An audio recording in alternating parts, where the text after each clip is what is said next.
عمران احمد خان نیازی۔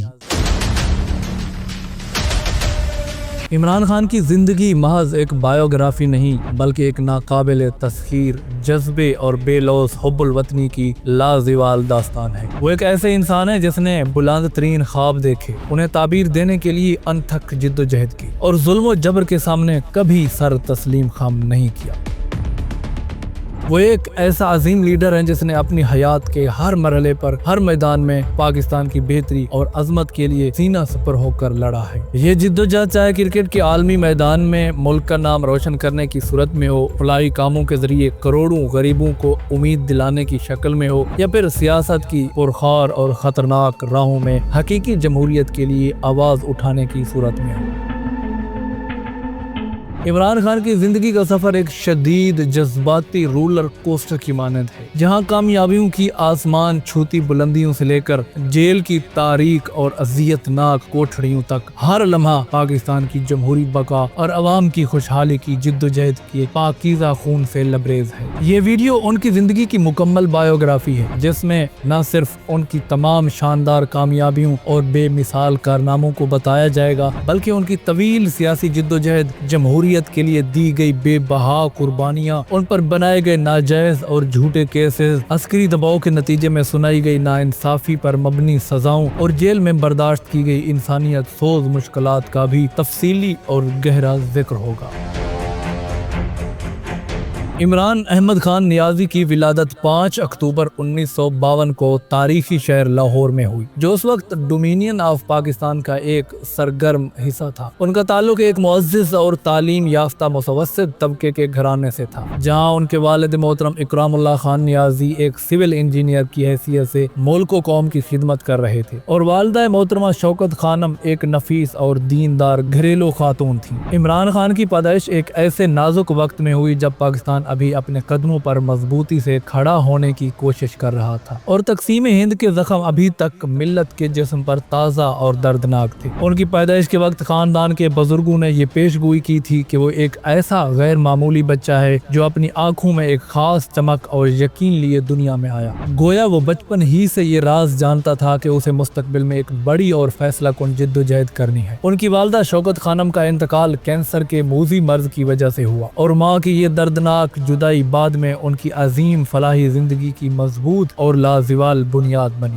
یہ قلبی اور روح کا درد ان کے اندر اتنا گہرا اور پیوست ہو گیا کہ یہ نہ صرف ان کے جذباتی محرکات بلکہ ان کے تمام تر جدوجہد کا طاقتور اور غیر فانی ایندھن بن گیا۔ عمران خان نے اپنی ابتدائی تعلیم لاہور کے معروف ایچسن کالج سے حاصل کی۔ یہ وہ ممتاز ادارے تھے جہاں عموماً پاکستان کی اشرافیہ کے بچے زیر تعلیم ہوتے تھے، لیکن عمران خان نے وہاں بھی اپنی جداگانہ اور منفرد شناخت بنائی۔ وہ بچپن سے ہی کرکٹ کے شدید شوقین تھے، اور اسکول کے میدانوں میں گیند اور بیٹ سے کھیلتے ہوئے ان کی معصوم آنکھوں میں ایک بڑا خواب جھلکتا تھا کہ ایک دن وہ پاکستان کو عالمی سطح پر فتح سے ہمکنار کریں گے۔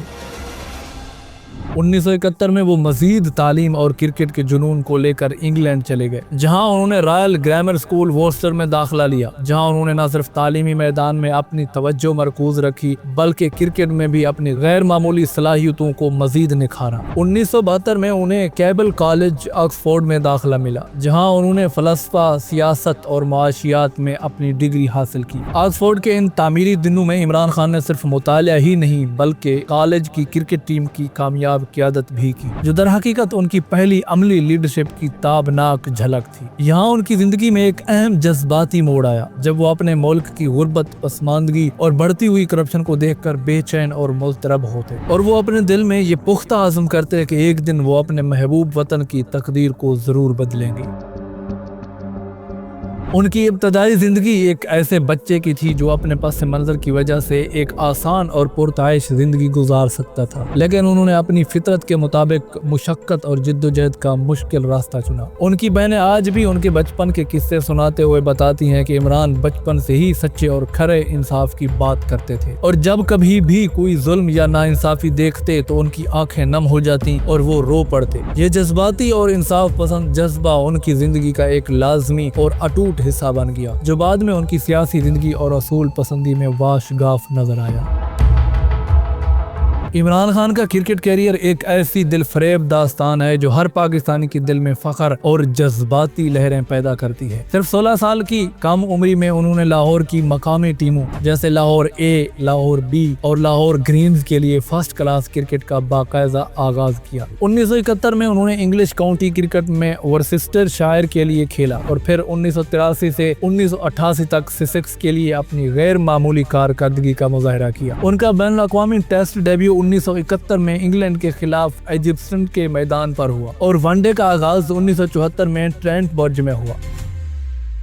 عمران خان کا شمار دنیا کے بہترین آل راؤنڈرز میں ہوتا تھا۔ وہ دائیں ہاتھ سے تندو تیز بولنگ کرتے اور دائیں ہاتھ سے بھرپور اعتماد کے ساتھ بیٹنگ کرتے تھے۔ ان کے اعداد و شمار ہر کرکٹ شائق کے دل کو چھو لیتے ہیں۔ 88 ٹیسٹ میچز میں انہوں نے 3807 رنز بنائے، جن کی اوسط 37.69 بنتی ہے، جن میں 6 شاندار سینچریاں شامل ہیں۔ اور عمران خان نے 362 ٹیسٹ وکٹیں بھی حاصل کی، جن کی اوسط 22.81 بنتی ہے، جبکہ 175 ون ڈے میچز میں 3709 رنز بنائے اور 182 وکٹیں لی۔ وہ ریورس سوئنگ کے حقیقی ماسٹر تھے، ایک ایسا فن جسے انہوں نے اپنے سینئر سرفراز نواز سے نہایت لگن سے سیکھا اور پھر اپنی کرکٹ کے شاگردوں وسیم اکرم اور وقار یونس کو سکھا کر کرکٹ کی دنیا میں ایک انقلاب برپا کر دیا۔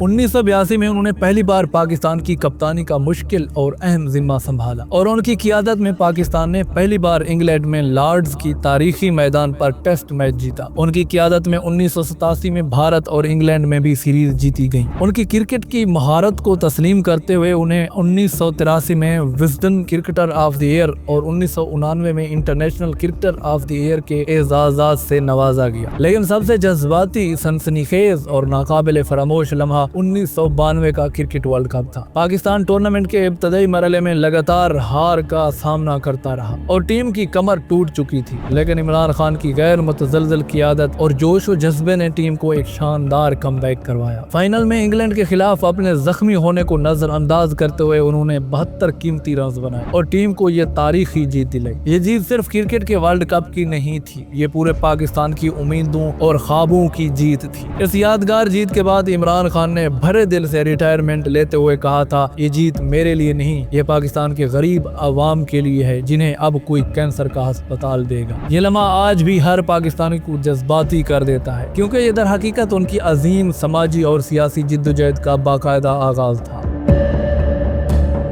2009 میں انہیں ICC ہال آف فیم میں شامل کیا گیا۔ ان کے شاندار کرکٹ کیریئر نے پاکستان کو عالمی نقشے پر ایک فخر سے بلند مقام دلایا اور یہ ان کی پہلی بڑی کامیابی تھی جو عوام کے دلوں میں گھر کر گئی اور ان سے ایک عشق و محبت کا رشتہ قائم کیا۔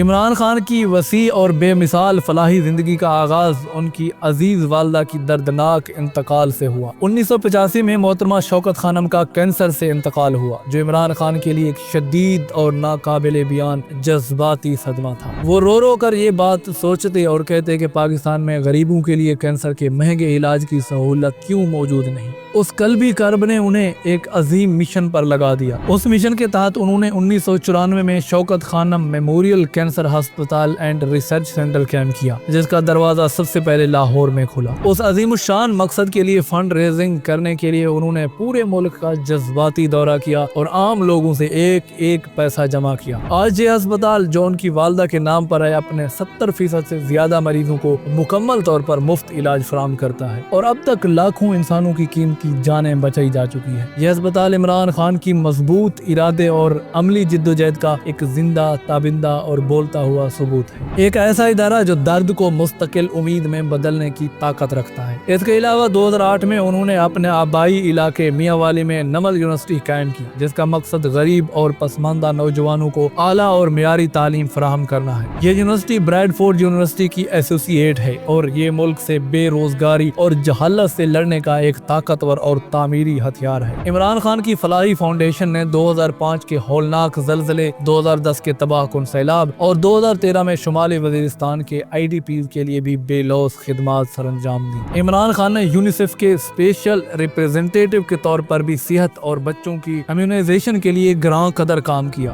2010 میں انہوں نے اپنے عالمی کپ کا یادگار یادگار بیٹ نیلام کیا اور اس کی رقم سیلاب متاثرین کی مدد کے لیے عطیہ کر دی۔ یہ سب دیکھ کر دل بھر آتا ہے کہ ایک عالمی شہرت یافتہ کرکٹر نے اپنی شہرت اور وسائل کو عوام کی اجتماعی بہتری کے لیے استعمال کیا، نہ کہ کسی ذاتی یا سیاسی فائدے کے لیے۔ یہ ان کی وہ حقیقی کامیابی تھی جو لاکھوں غریب اور مظلوم دلوں کو چھوئی اور انہیں مستقبل کی بڑی جدوجہد کے لیے تیار کیا۔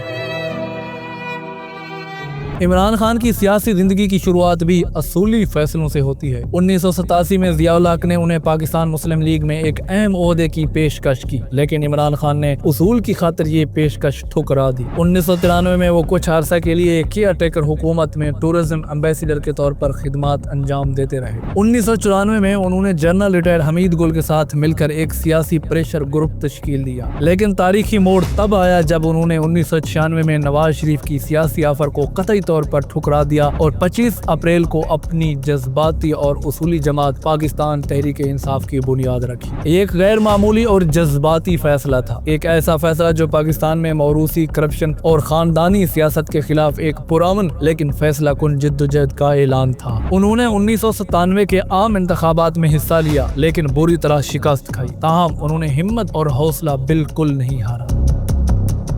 2002 کے عام انتخابات میں وہ اپنے آبائی علاقے میاں والی سے الیکشن لڑے اور MNA منتخب ہوئے، جو PTI کی قومی اسمبلی میں پہلی تاریخی نشست تھی۔ 2007 میں عمران خان نے پرویز مشرف کی فوجی آمریت کے خلاف آل پارٹیز ڈیموکریٹک موومنٹ میں شمولیت اختیار کی، اسمبلی سے استعفیٰ دے دیا، انہیں ہاؤس اریسٹ کیا گیا، لیکن عمران خان اسے توڑ کر طلباء کے احتجاج میں شامل ہوئے اور بالآخر انہیں دوبارہ گرفتار کر کے جیل میں ڈال دیا گیا۔ یہ ان کی حقیقی جمہوریت کی خاطر پہلی بڑی اور عملی قربانی تھی۔ دل خون کے آنسو ہوتا ہے جب یہ سوچا جاتا ہے کہ ایک عالمی شہرت یافتہ کرکٹ سٹار جس کی زندگی عیش و آرام میں گزر سکتی تھی، وہ عام عوام کے حقوق کی خاطر جیل کی تاریک سلاخوں کے پیچھے ڈٹ کر لڑ رہا تھا۔ عمران خان کی سیاسی جدوجہد کو پاکستان کی تاریخ کا سب سے زیادہ جذباتی اور اثر انگیز باب قرار دیا جا سکتا ہے۔ 2011 میں انہوں نے لاہور کے مینار پاکستان اور کراچی کے مزار قائد پر لاکھوں لوگوں کے تاریخ خاص جلسے کیے، جنہیں عمران خان کی سونامی کے نام سے پکارا گیا۔ ان جلسوں نے رائج سیاسی جماعتوں کی بنیادیں ہلا کر رکھ دی۔ 2012 میں انہوں نے ڈرون حملوں کے خلاف آواز اٹھاتے ہوئے جنوبی وزیرستان تک ایک پرامن مارچ کیا، جو 10,000 سے زائد گاڑیوں کا ایک طویل قافلہ تھا۔ 2013 کے عام انتخابات میں PTI نے خیبر پختونخوا میں شاندار کامیابی حاصل کی اور وہاں پرویز خٹک کی قیادت میں اپنی پہلی حکومت بنائی، لیکن عمران خان نے قومی سطح پر ہونے والی کھلی دھاندلی کا الزام لگایا اور وائٹ پیپر جاری کر دیا۔ 2014 کا آزادی مارچ ان کی جدوجہد کا ایک نقطۂ عروج تھا۔ لاہور سے اسلام آباد تک کا یہ طویل مارچ نواز شریف کے استعفے کے مطالبے پر مبنی تھا۔ انہوں نے طاہر القادری کے ساتھ مل کر اتحاد کیا اور پارلیمنٹ اور وزیر اعظم ہاؤس کے سامنے ایک بڑا اور تاریخی احتجاج کیا۔ یہ دھرنا 126 دن تک جاری رہا اور پشاور آرمی پبلک اسکول کے سفاک حملے کے بعد قومی غم کی وجہ سے ختم کر دیا گیا۔ یہ جدوجہد دل کو دہلا دینے والی ہے۔ عمران خان راتوں کو جاگتے، سخت سردی اور گرمی میں ڈٹ کر کھڑے رہے اور عوام کے حقوق کی خاطر لڑتے رہے۔ 2015 میں دھاندلی کی تحقیق کے لیے ایک جوڈیشل کمیشن تشکیل دیا گیا، جس نے بالآخر انتخابات کو مجموعی طور پر فیئر قرار دیا۔ 2016 میں عمران خان نے پیناما پیپر کے انکشافات پر نواز شریف کے خلاف ایک ملک گیر اور فیصلہ کن مہم کا آغاز کیا۔ یہ تمام کوششیں دراصل پاکستان میں حقیقی جمہوریت کی بقا کی لڑائی تھی، جہاں عمران خان نے عسکری اور سیاسی اسٹیبلشمنٹ کے دیرینہ گٹھ جوڑ کے خلاف ڈٹ کر اور بے خوفی سے آواز اٹھائی۔ وہ ہمیشہ یہ کہتے رہے کہ پاکستان کو حقیقی معنوں میں عوامی جمہوریت چاہیے، نہ کہ کرپٹ خاندانوں کی موروثی بادشاہت۔ یہ لگاتار غیر متزلزل اور بے خوف جدوجہد ان کی روح کی آواز تھی۔ 2018 کے عام انتخابات میں پاکستان تحریک انصاف نے 116 نشستیں جیت کر قومی اسمبلی میں سب سے بڑی پارٹی کا اعزاز حاصل کیا، اور عمران خان نے خود 5 مختلف حلقوں سے جیت کر ایک قومی ریکارڈ قائم کر دیا۔ 18 اگست 2018 کو انہوں نے پاکستان کے 19ویں وزیر اعظم کا حلف اٹھایا۔ انہوں نے قومی خزانے کو بچانے کے لیے سخت آسٹریٹی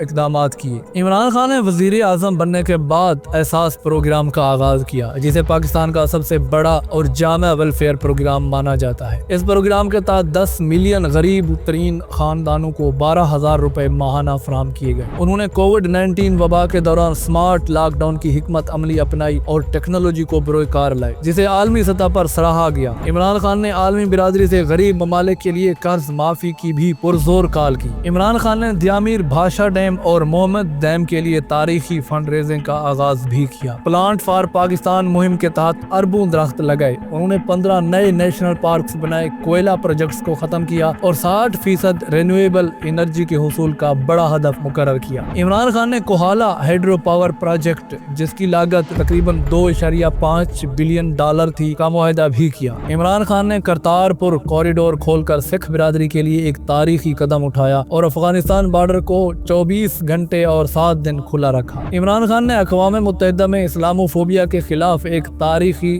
ریزولوشن پاس کرائی۔ عمران خان کی حکومت نے پاکستان کو FATF کے گرے لسٹ سے نکالنے میں کامیابی حاصل کی۔ عمران خان کی حکومت نے اثاثہ ریکوری یونٹ کے ذریعے ملک کا 426 بلین روپے کا چوری شدہ پیسہ بھی واپس لایا۔ یہ تمام کامیابیاں دیکھ کر دل خوشی سے جھوم اٹھتا ہے کہ ایک مخلص اور دیانتدار لیڈر نے پاکستان کو ترقی اور اصولوں کی راہ پر ڈالنے کی بھرپور کوشش کی۔ 10 اپریل 2022 کو تاریخ کا ایک سیاہ دن آیا جب عمران خان کو پارلیمانی تاریخ میں پہلی بار ایک نو کانفیڈنس موشن کے ذریعے ان کے عہدے سے ہٹا دیا گیا۔ عمران خان نے واضح اور بلند آواز میں یہ الزام لگایا کہ یہ سب غیر ملکی طاقتوں بالخصوص امریکہ کی ایک منظم سازش تھی، اور انہوں نے اس سلسلے میں سائفر کا حوالہ دیا جس میں ان پر چین اور روس کے ساتھ تعلقات قائم کرنے پر مغرب کی جانب سے شدید مخالفت کا اظہار کیا گیا تھا۔ عمران خان نے یہ بھی الزام عائد کیا کہ اس ناجائز بے دخلی میں ملکی اپوزیشن، ملک کی طاقتور فوج اور امریکہ کی ایک ملی بھگت اور گٹھ جوڑ شامل تھا۔ یہ ایک شدید جذباتی اور تکلیف دہ لمحہ تھا۔ عمران خان نے پریس کانفرنس میں قوم سے کہا، میں نے پاکستان کی خود مختاری، اس کی عزت اور وقار کو بچانے کی کوشش کی اور اس کے بدلے میں مجھے غدار بنا کر عہدے سے ہٹا دیا گیا۔ عمران خان کی اس بے دخلی کے خلاف ملک بھر میں بھرپور اور تاریخی مظاہرے ہوئے۔ یہ ناانصافی پر مبنی بے دخلی ان کی جمہوری جدوجہد کا ایک نیا اور نہایت خطرناک باب تھا۔